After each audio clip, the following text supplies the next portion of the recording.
चंदन नगर गाँव से 2 किलोमीटर दूर नदी किनारे एक टूटा फूटा मंदिर था।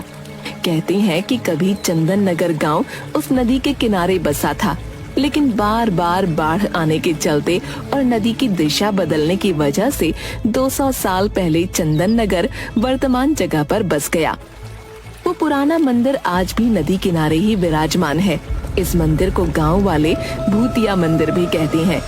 एक दिन बहुत तेज बारिश हो रही थी और बिजली भी चमक रही थी। गांव का भुवन काम से लौट रहा था।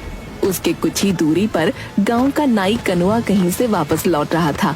अचानक से बिजली चमकी और मंदिर का घंटा बजने की आवाज आई। हे भगवान, आज क्या अनर्थ होगा पता नहीं, सब सुख रखना। तभी घंटे की आवाज और तेज होती गई और उसके सामने से कनुआ नाई उड़ता हुआ मंदिर की तरफ से गायब हो गया। नहीं, ऐसा नहीं हो सकता, कनुआ चाचा। थोड़ी देर में बारिश रुक गई और भुवन भागता हुआ कनुआ के घर जा पहुंचा। चाची, वो मंदिर। बताओ रे भुवन को क्या हुआ? इतना घबराए हुए क्यों हो? सब मंगल तो है ना? नहीं चाची, कनुआ चाचा मंदिर के घंटे की आवाज में गायब हो गए। नहीं, ऐसा नहीं हो सकता। कह तो कि झूठ है। मेरी आंखों के सामने चाचा मंदिर की तरफ उड़ते हुए चले गए। मुझे माफ कर दो चाची, मैं कुछ नहीं कर सका। धीरज धरो बहू, अब इन गांव वालों को सब पता नहीं किन पापों का फल मिल रहा है। पिताजी, बहुत प्यास लगी है। एक बोतल पानी लाया था, वो दोपहर में ही खत्म हो गया था। जा नदी किनारे जाकर पी ले। क्या पिताजी, 1.5 किलोमीटर पानी पीने के लिए जाऊं? क्यों ना हम अपने खेत में एक कुआं खोद लें। मेरे सपने में भी आता है कि हमारे खेत में एक कुआं है। चल चुपचाप अपना काम कर, जब देखो उल्टा पुल्टा बात करता रहता है, आलसी कहीं का। 1.5 किलोमीटर चलने के चलते इनको खेत में ही कुआं चाहिए। अरे सपना में कुआं दिखता है? कल आलू भी निकलना है, माँ भी आएगी, 2 बोतल पानी भर लेना। माँ देखो ना, बोतल से पानी खेत में गिर गया। प्यास लगी है, क्यों ना हम अपने खेत में कुआं खोदें। सचमुच मेरे सपने में दिखता है कि अपने खेत में एक कुआं है। अब तो शाम हो ही गई है, घर जाकर पानी पी लेना बेटा। माँ, मैं थोड़ा चेतन के पास जाऊंगा, तुम लोग घर चले जाना। मैं उससे मिलकर रात में घर लौटूंगा। रतन और सुनीता घर चले जाते हैं। बंकू अपने दोस्त चेतन से मिलने जाता है। रात में घर पर, बेटी सुमति, पिताजी को थोड़ा खाना दे आ। रात के 9 बज गए हैं, नहीं तो वो सो जाएंगे। पता नहीं ये बंकू कहाँ रह गया। लाओ माँ, मैं दे देती हूँ। रतन के पास जाकर, पिताजी ये लीजिए आपका खाना। ठीक है बेटा, लाओ। बंकू अभी घर लौटा या नहीं अभी तक? नहीं पापा, बंकू भैया अभी तक नहीं आए हैं। तभी पुराने मंदिर के घंटे के बजने की आवाज आती है। आज वर्षों बाद पुराने मंदिर का घंटा बजा था। बहुत दिनों बाद आज फिर पुराने मंदिर के घंटे बज रहे हैं। जरूर कुछ अनर्थ होने वाला है। यह बंकू ना जाने कहाँ रह गया। तभी सुनीता दौड़ती हुई आती है। अजी सुनते हो, बाहर पुराने मंदिर के घंटे बज रहे हैं। अभी तक बंकू भी घर नहीं लौटा। गजब हो गया, जाने क्या होने वाला है। अरे भाग्यवान, आ जाएगा। घंटे की आवाज सुनी होगी तो वह अपने दोस्त के घर ही रुक गया होगा फिलहाल। काश आप जो कह रहे हो वैसा ही हो।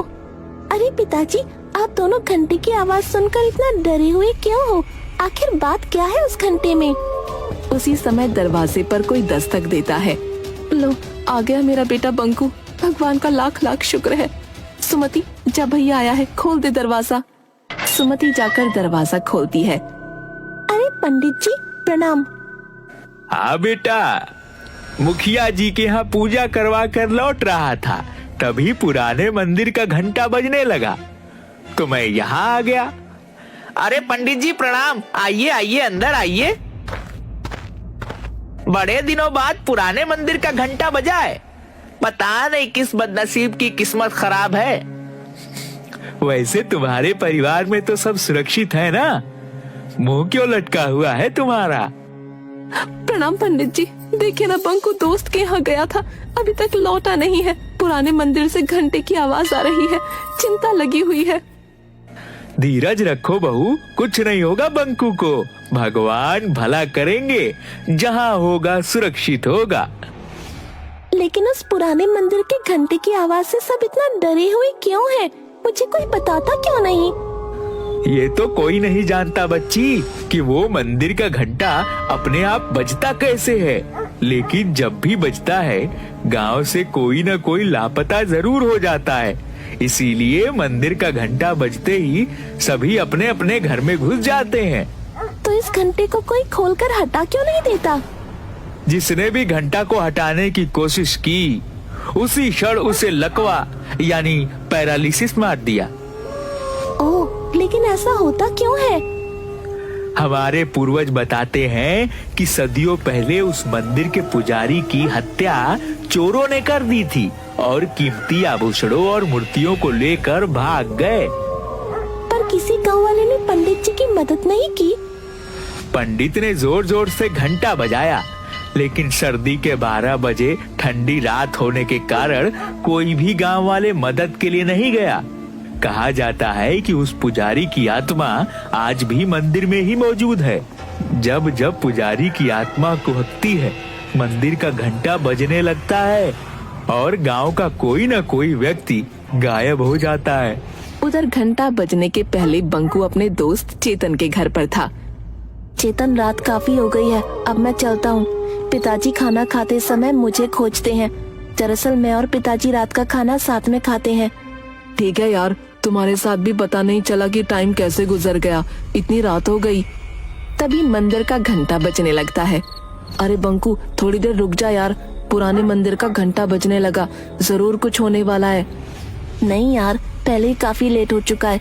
पिताजी मेरे बिना खाए सो जाएंगे, और वैसे भी मैं इस अंधविश्वास को नहीं मानता। ठीक है, चलता हूँ, 10 मिनट में घर पहुँच जाऊंगा। चेतन के बार बार मना करने के बावजूद बंकू वहाँ से अपने घर की ओर चल देता है। जैसे जैसे वह चलता जाता, उसके कानों में पुराने मंदिर के घंटे की आवाज तेज होती जाती। घंटे की आवाज अब उसके कानों में इतनी तेज हो गई कि वो दोनों हाथों से कानों को ढक लेता है। फिर भी घंटे की आवाज उसके कानों में नश्तर की तरह चुभ रही थी। इस दौरान कब उसका पैर मंदिर की ओर चल पड़ा, उसे पता भी नहीं चला। एकाएक वो देखता है कि वो मंदिर के पास खड़ा है और घंटा लगातार बजे जा रहा है। वो कुछ समझ पाता इससे पहले ही घंटा चुंबक की तरह उसे खींच लेता है और घंटे के अंदर बंकू ऐसे समा जाता है जैसे घंटा कोई ब्लैक होल हो। इसके साथ ही घंटे की आवाज आनी बंद हो जाती है। इधर रतन के घर। चलो, घंटे की आवाज तो बंद हुई, भगवान करे कहीं कोई हादसा ना हुआ हो। ठीक है रतन, अब मैं चलता हूँ। बंकू भी तुम्हारा 10-15 मिनट में आ ही जाएगा। ठीक है पंडित जी, प्रणाम। सुनो जी, टॉर्च लेकर चेतन के यहाँ जाकर देखाओ। घंटे की आवाज तो बंद हुए आधा घंटा हो गया, बंकू अभी तक घर नहीं लौटा। तुम ठीक कह रही हो सुनीता, मैं अभी जाकर चेतन के घर बंकू को देख कर आता हूँ। सुमति, जरा टॉर्च तो लाना। रतन पूरा रास्ता टॉर्च से बंकू को खोजते हुए चेतन के घर पहुंचा। वो दरवाजा खटखटाता है। अरे अंकल, आप, बंकू तो यहाँ से आधा घंटा पहले ही चला गया, जब घंटा बज रहा था। अभी तक घर नहीं पहुँचा क्या? नहीं बेटा, अभी तक तो बंकू घर नहीं पहुँचा, लेकिन जब पुराने मंदिर का घंटा बज रहा था तब उसे जाने क्यों दिए? अंकल, मैं बार बार उसे मना कर रहा था कि अभी मत जा, लेकिन वो बोला कि मैं अंधविश्वास में नहीं मानता। मेरे पिताजी मेरे बगैर खाना नहीं खाते और वो उसी समय चला गया। चेतन और रतन दोनों मिलकर बंकू को बहुत ढूंढते हैं, लेकिन बंकू कहीं नहीं मिलता। रतन के घर पर हाहाकार मच जाता है। जैसे तैसी रात गुजरती है। सुबह होते ही रतन के घर पर लोगों की भीड़ उमड़ पड़ती है। रतन भाई, मुझे अभी अभी पता चला कि घंटे की आवाज जो रात में हुई थी, उसके बाद से तुम्हारा बंकू गायब है। मुझे इस बात का बहुत अफसोस है, लेकिन इसमें हम लोग कर भी क्या सकते हैं। सरपंच साहब, बंकू मेरा इकलौता बेटा था। वह पूजा पाठ अंधविश्वास को नहीं मानता था। कितनी बार उसे समझाया, लेकिन वह नहीं माना। आज उसी का फल हम लोग भोग रहे हैं। नियति के आगे हम सब लोग बेबस हैं। मैं जानता हूँ कि तुम्हारे ऊपर क्या बीत रहा है। हम लोग तो सिर्फ सांत्वना ही दे सकते हैं। हाँ, बेटा तो चला गया, अब तो सिर्फ सांत्वना ही हमारे हिस्से बचा है। अभी कल ही वह कह रहा था कि पिताजी एक कुआं खेत में खुदवा दीजिए। मेरे सपने में आता है कि अपने खेत में एक कुआं है। 2-3 दिन बाद गांव में एक दुष्ट पंडित बाबा चूरन दास आते हैं। उसे पता चलता है कि रतन के घर से उसका इकलौता बेटा बंकू गायब हो गया है। इसी बात का वो फायदा उठाने की सोचता है और रतन के घर पर पहुंचता है। अलख निरंजन, कोई घर पर है बच्चा? बच्चा तो नहीं रहा। लीजिए महाराज, ये 1 किलो चावल स्वीकार कीजिए। नहीं माता, मैं भिक्षा मांगने नहीं आया। मुझे मालूम है कि तुम्हारा बच्चा पिछले दिनों गायब हो गया है। कोई बात नहीं, हम उसे वापस लाएंगे। महाराज की जय हो। कोई भी उपाय करे महाराज, कैसे भी मेरा बच्चा मुझसे मिलवा दे। नारायण नारायण, तुम्हारा बच्चा तुम्हें जरूर मिलेगा माता। बस थोड़ा सा दान पुण्य करना होगा। घर में जितना भी सोना है उसका त्याग करना होगा। महाराज, सोने जैसे बेटे के सामने ये नकली सोना किस काम का। मैं अभी आपको घर में रखा सारा सोना जेवर लाकर देती हूँ। सुनीता घर में रखा सारा सोने का गहना लाकर बाबा चूरन दास को दे देती है। ये लो बाबा, मेरे यहाँ जितने भी सोने के गहने थे वो सब मैं ले आई। रुको, ये कान में मेरी बाली भी ले लो। मुझे मेरे बेटे से मिलवा दो बाबा। अलख निरंजन, अब चलो, हमें पुरानी मंदिर चलना होगा। वहीं तुम्हारा बेटा तुमसे मिलेगा। बाबा चूरन दास सुनीता के परिवार को पुराने मंदिर की ओर ले चल पड़ते हैं। जल्दी ये बात पूरे गांव में फैल जाती है। बाबा चूरन दास बंकू को वापस लाएंगे। जिनके बच्चे या परिवार का कोई सदस्य अभी तक गायब हुए थे, सब अपने अपने घर के गहने लाकर बाबा चूरन दास के पास पहुंच जाते हैं। बाबा, ये लो मेरे घर के सारे गहने, हमारे बच्चे को वापस ले आओ। बाबा, मेरा भी चाचा को वापस ला दो। ये लो गहने, मेरे पिताजी को वापस ले आओ। ये लो गहने। जल्द ही बाबा के पास सोने के आभूषणों का अंबार लग जाता है। आप लोग शांति बनाए रखें, सभी को उसके परिजन मिल जाएंगे। अभी हम एक हवन करेंगे। चूरन दास मास्क पहनकर हवन में कुछ भस्म फेंकता है, जिससे पूरे मंदिर परिसर में धुआं फैल जाता है और धुएं में सारे लोग बेहोश हो जाते हैं। चूरन दास फौरन सारे जेवर समेटकर एक बोरे में भरकर भागने लगता है। तभी मंदिर में टंगे घंटे से एकाएक किरणें निकलती हैं और चूरन दास वहीं पर अपाहिज हो जाता है। थोड़ी देर बाद सभी को होश आता है। मुझे बचा लो, कोई मुझे बचाओ, मैं पूरी तरह अपाहिज हो चुका हूँ। मैंने तुम लोगों के साथ धोखा किया है। हे भगवान, अब किसी के साथ धोखा नहीं करूँगा। दुष्ट पंडित, तुम्हारी यही सजा है। तुमने कई लोगों के भावनाओं को धोखा दिया है। अब पड़े रहो यहीं। उधर सुनीता ने रात में कहा था कि उसके बेटे की आखिरी इच्छा खेत में कुआं खुदवाने की थी। इसलिए रतन बंकू को याद कर खेत में कुआं खोद रहा होता है। तभी उसे जमीन के अंदर से कुछ मूर्तियां और आभूषण मिलते हैं। वो इसकी खबर सरपंच और पंडित ज्ञानचंद को देता है। जरूर यह मूर्तियां वही पुराने मंदिर की है जो सैकड़ों साल पहले गायब हुए थे। शायद चोरों ने इसे यहाँ पर छुपा रखा था।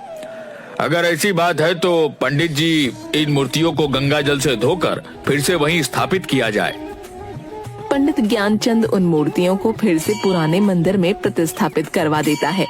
तभी जोर से घंटे बजने लगते हैं।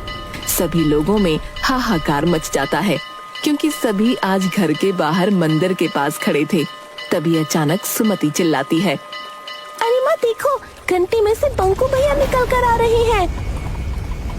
अरे ओ गिरधारी मेरे भाई, बरसों पहले तुम बिछड़ गए थे। जय हो देवी माँ, तेरी लीला अपरंपार है। अरे रामधन भी, सभी लोग निकल रहे हैं। आप आ गए, मुझे यकीन था आप आओगे। घंटे में से गायब हुए लोगों को निकलता हुआ सब देख रहे थे। किसी का बेटा, किसी की बहन, किसी के चाचा, किसी के दादा, सब लोग अपने परिजनों से मिलकर बहुत खुश थे। अरे मैं ठीक हो गया, जय हो बाबा, जय भगवान, तेरी महिमा तू ही जाने। चूरन दास, भगवान ने तुझे नया जन्म दिया है, इसीलिए इस जन्म में तुम अच्छे कर्म करो, तुम इस मंदिर का देखभाल करो, यही भगवान का आदेश है। मैं जीवन भर इसी चौखट पर पड़ा रहूंगा, मुझे मोक्ष यही मिलेगा। शायद आज इस मंदिर के पुजारी की आत्मा को शांति मिला होगा। मंदिर में भगवान फिर से स्थापित हो चुके हैं। इस घटना को आज कई साल बीत गए, लेकिन फिर कभी मंदिर का घंटा नहीं बजा।